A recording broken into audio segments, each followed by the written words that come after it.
Some hunters in the 4 states have to adjust to a change in turkey season. KOAM News at 10 is next. Now at 10, changes to turkey hunting season in part of the area sends ripples throughout the 4 states. Plus, the town of Caney, Kansas tries to keep its head above water as restrictions trickle down to affect the school season. And a Carthage junior high teacher gets to share a life-saving lesson. The 4 states' most watched news starts now. Both Missouri and Kansas have made changes to hunting season this fall. This is KOAM News at 10. I'm Dow Quick. The biggest change is that Kansans will not have a fall turkey season. KOAM's Anthony Saviello has the story. While the hope is that the decision to suspend fall turkey season in Kansas will help replenish population numbers, local businesses are taking a hit. The Kansas Department of Wildlife and Parks says the reason for the suspension is due to declining turkey populations and that it is uncertain when the fall season will be reopened. Adam Gargaletti says the suspension of the season may help populations, but worries about what could happen in the spring and years to come. What starts to worry me more than anything is talking about spring season being reduced, or now non-residents having to draw for spring hunting. Then again, I hate to look at the state as a whole because we're not. Southeast Kansas, our area is a lot more rich with game, fish, trees. We have a different environment than Pratt, Kansas, or west of Wichita. Another part of Adam's worries is the fact that non-residents are attracted to Southeast Kansas for its hunting. Adam says that non-residents have a desire to hunt in Southeast Kansas. Many usually spend several days in the area, which can drive the local economy. I'm very concerned because since last Saturday, I've personally waited on 65 people that are going to South Dakota to go pheasant hunting, which is great. Good for them, good time. But I see the money going to other states rather than staying within our own state. So while the population of a non-indigenous species may get restored, is such a plan sustainable for local businesses? Reporting in Pittsburgh, Anthony Saviello, KOAM News. Now we're going to hear from the Kansas Department of Wildlife and Parks next week to see what plans are in place to help restore numbers faster. We're also going to have more information next week about the changes this hunting season in Missouri. The nice weather continues. Let's check in with Chief Meteorologist Doug Heddy. Yeah, we have plenty of sunshine during the morning hours, clouds during the afternoon. A weak cold front has passed through during the evening hours, so we got some clouds and a few sprinkles, but that was really about it. We look good outside Joplin, also outside in Pittsburgh at this point in time, but you can see this wind shift line south of I-44. That's our front, so we have cooled down into the 40s in southeastern Kansas and then still 60s once you get into our southern counties. Clouds are breaking up, so north of I-44, you're already clear. That's why your temperatures are dropping, and any little light showers that we had earlier pretty much rotating out of the region. So we look pretty good as we go through the rest of the night. Clear skies dropping to 47, back to 59 by 10 a.m. We're going to look at high school football weather, the weekend, and also our next chance for rain here in just a bit. See you soon. The verdict is in from a Jasper County murder trial in a case where an argument ended with a gunshot. Jurors today took less than 30 minutes to find Damian Fisher guilty of second-degree murder and armed criminal action in the March 2022 death of Scotty Roller of Neosho. Authorities say the two got into an argument over the purchase of a vehicle in Joplin. Prosecutors say Fisher took a handgun out of his waistband and shot Roller in the back as he was fleeing. Authorities say Fisher and his father then disposed of the body by hiding it in a well on a property in Newton County. Damian Fisher will be sentenced at a later date. Eddie Fisher, Damian's father, previously pleaded guilty to abandonment of a corpse and receiving stolen property. Eddie Fisher is serving 7 years in prison. Caney Valley schools are moving to a 4-day schedule starting Monday, October 30th, as a water crisis continues there. According to the district release, the district is making other changes to help conserve water usage as well. That includes no showers at the school and consideration of a modified sports schedule for the remainder of the semester. The drought in southeast Kansas caused water issues for Caney both this year and last year. The Joplin Fire Department today received a grant from the Missouri American Water Company. The grant is part of the more than $55,000 being awarded to 47 Missouri fire departments and emergency response organizations. The utility company provides annual critical funding to Missouri fire departments and emergency organizations in the company's service areas. Well, everybody always says it, but it's really the truth. The children are our future. So I couldn't tell you the number of times I've read throughout the years stories about a young person saving their family's life because of what they learned from the fire department during Fire Prevention Month. So having this information is very vital for us. Missouri American Water is investing about $450 million this year to improve reliable water service, which is critical for fire protection. Volunteers from Lowe's today helped clean up around a children's crisis center in Joplin.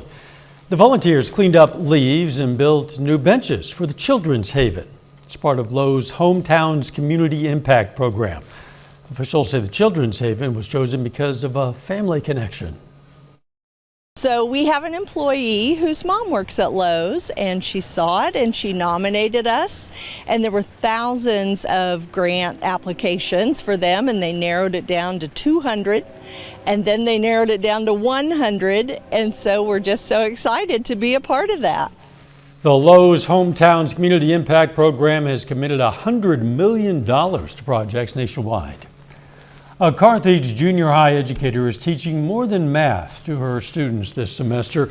Nicole Renkin is donating her kidney to the district's retired librarian, Betsy McCrary, giving an example of selflessness. But this isn't the first time this has happened in this district. 2 years ago, teacher Chelsea Abbott donated her kidney to special ed teacher Jason Worrell. Just an easy decision. I have 2 healthy kidneys. Betsy needs a healthy kidney, so why would I not just do it? Just everyday heroes. We think about a hero being this big, like football player or a big basketball player or something like that. But a hero, everyday hero comes with just stepping out of your comfort zone and doing something for someone else. The Carthage schools hosted a luncheon to commemorate the story and provide financial support to both Nicole and Betsy. Their surgeries are going to be on October 31st. Of course, we wish them well and a very speedy recovery. City of Pittsburgh's Parks and Rec Department is proud that Mount Olive Cemetery serves the community by offering a peaceful and beautiful resting place. The natural beauty is maintained by a local landscaping company. You know, the landscape maintenance and stuff, depending on the season, grass, it's probably anywhere from, $10,000 to $20,000 a month to maintain the cemetery to this high of standard.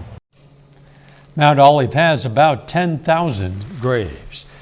Coming up, Diamond and Sarcoxy meet up on the volleyball court. John has the highlights coming up in Sports Plus.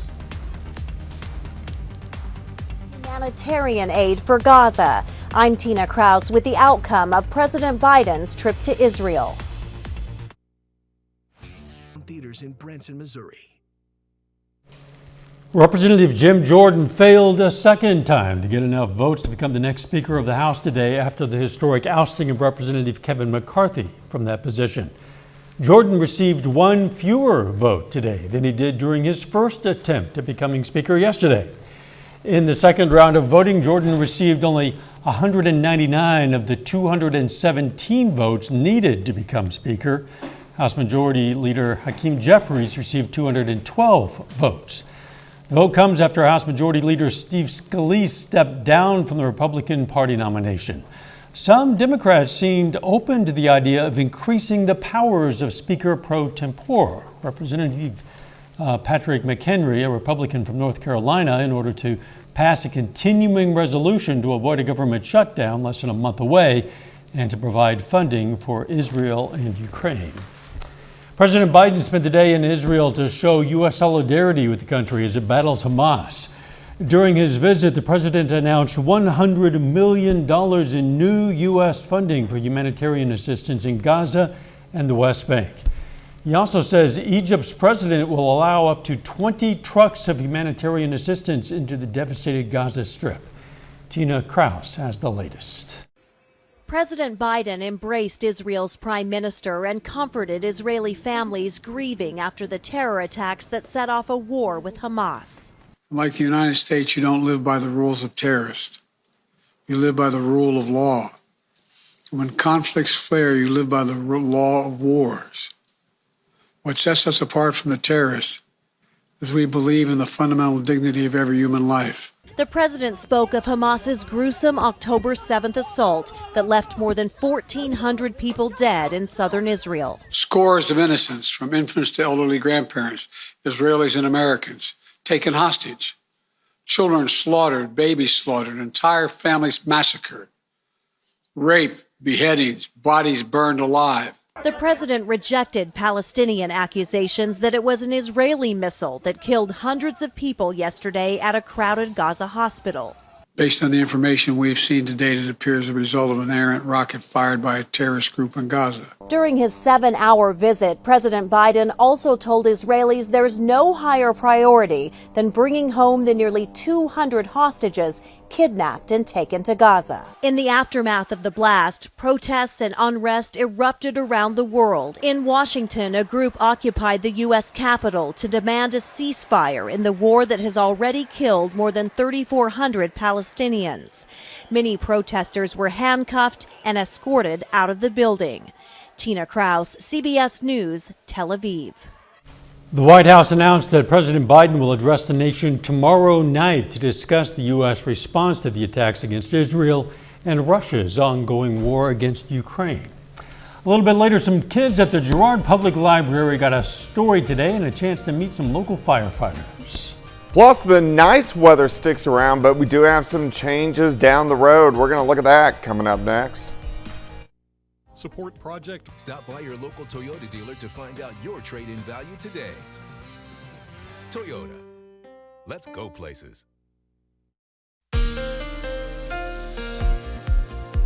Well, we had sunshine during the morning hours, clouds during the afternoon, a couple little sprinkles, light showers out there, but temperatures prior to our cold front, they warmed up nicely, 76 for a high. Average high is 70 for this time of the year, record 90 set back in 2005. All right, let's look at the month so far. We started out highs near 90, first week above normal, cooled down that weekend. Last week above normal, cooled down this past weekend, then back above normal for us today. So 11 above, 7 below, so slightly above temperature-wise so far for the month of October. We could use some rain. 1.77 is where we stand for the month. We're over 11 inches behind for this time of the year. The system that's rotating through now rotates out of here over the next couple days. So when we look at the weekend, there's a whole bunch of nothing. That's pretty good weather, but it does start to change next week. Watch this. By Tuesday, upper level low drops all the way into northern parts of Mexico, shoots out toward us by Wednesday into Thursday. As this passes by, another low drops into the west. This is all the new pattern. We haven't seen the jet stream deep in the southwest, really like on a consistent basis for about 3 years now. So this is an interesting new pattern that we're going to be in for the next year. So let's go through next week. Chances for rain increase late Tuesday, really pick up on Wednesday, and then this first wave shifts through during the daytime hours next Wednesday. Behind it, we have another system that drops in for next weekend. So it gets much more active by the time we head into next week. But until then, we stay pretty calm. Looks calm out there right now. Temperature at 60, pretty much calm winds. Visibility is looking good. Much of the same indigo sky. Casino and resort. Also, we have clear skies behind this little system rotating through. Had the clouds now breaking up right along and south of I-44, and any little showers, these are pretty much gone, so we're dry as we go through the overnight hours tonight. Let me step you through your next 48 hours. By morning, upper 40s, so a little cool, mostly sunny skies. Mid 60s by noon. We get up lower 70s tomorrow. 71 Lamar, Chanute 73, Grove up to about 72. Tomorrow night, back down into the upper 40s. As we go into Friday afternoon, a little warmer, mid to upper 70s for highs. Day planner for you tomorrow, 54 by 9, 69 by 1, 71 by 3, clear skies all day long. Let's jump into Friday evening. Friday state, Friday 4 state, Friday night, football, high school football, another great evening for high school football. Temperatures drop back through the 60s. So the nice weather sticks around next several days, 70s for highs, a little warmer Friday, Saturday into Sunday. Slight rain chances increase Monday into Tuesday. Better chances for rain Wednesday, Thursday, and then again late Friday into Saturday. So several rounds of rain, which we need. Yes, finally we do. Rolling in next week. Yeah, we've needed rain for about a year and a half now. Yeah, we really have. But in the meantime, beautiful weather to get out and enjoy these beautiful fall Oh yeah, it leaves. looks fantastic through the weekend. All right, thanks, Doug. Heads up, cycling enthusiasts. The Big Sugar Gravel Race, it's going to take off this coming Saturday. The 100-mile bicycle race, it's McDonald County around 8 in the morning. Will travel to their first stop in Pineville. From Pineville, the race heads to Whistling Springs Brewery and heads up to drivers in the area. You should expect more than 650 bicyclists on the roadways, so please do be careful. Firefighters in Girard, Kansas put out more than just fires. Turns out they also put out some great stories. The Girard Fire Department hit the public library today for story time. And just in case a great story didn't capture the minds of the young well enough, well, they also brought out firefighting equipment and a fire truck. Another reason for the visit, teaching fire safety. Understanding fire safety, have a plan in place with your family, how to get out in case there is a fire, how to contact, have a meeting place, just fire prevention itself. October is Fire Prevention Month. Still ahead, Pitt State Cross Country prepares for the MIAA Championships, and Sarcoxy and Diamond Volleyball see each other for the third time with a trip to the district championship on the line. John Dales has those stories and a lot more. That's coming up next. Make the play for used car savings during the pre-owned test drive event at Roper Honda. Shop over 100 vehicles every 22.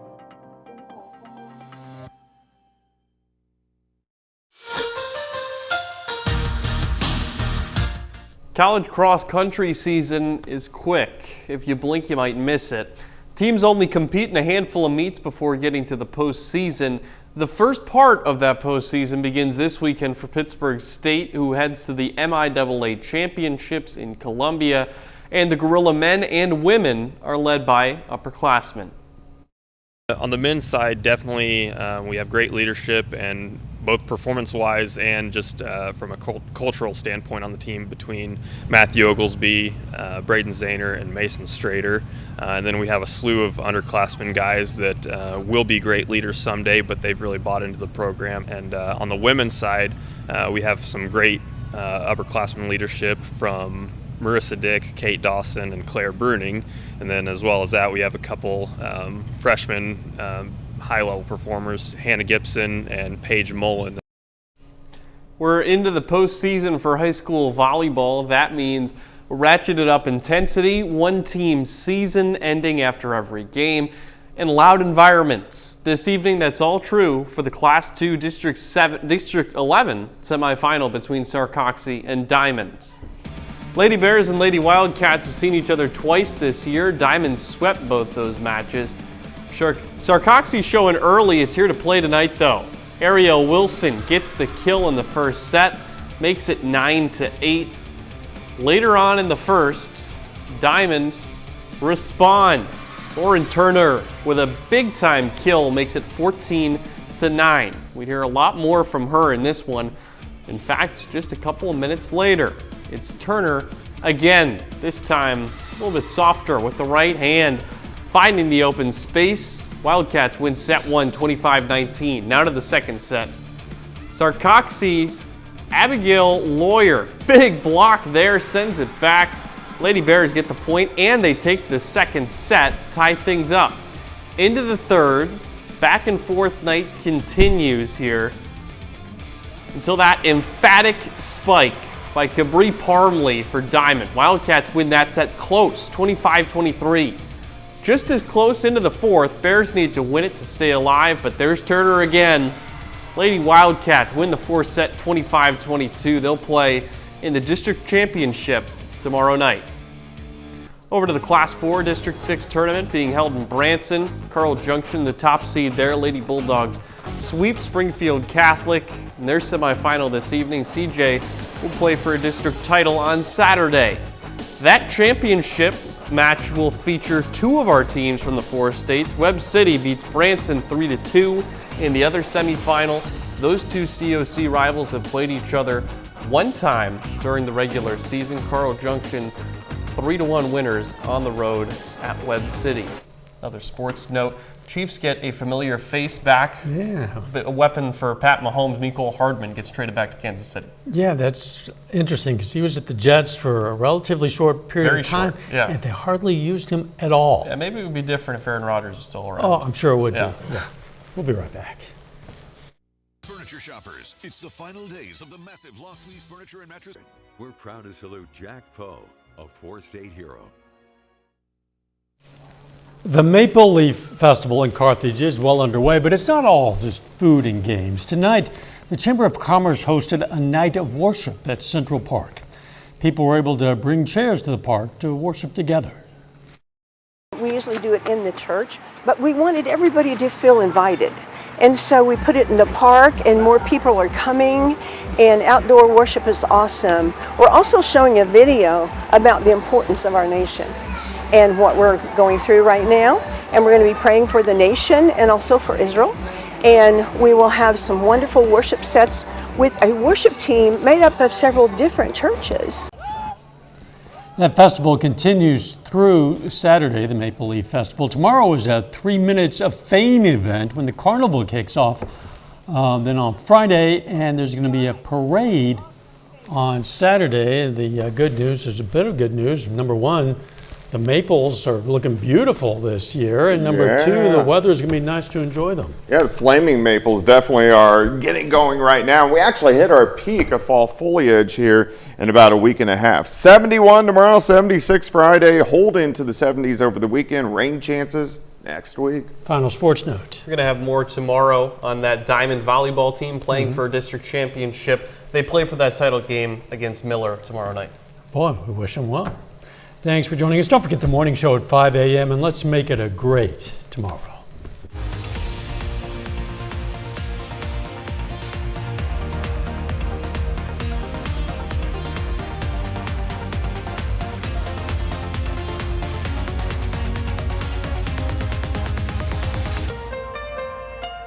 Captioning on KOAM News is sponsored by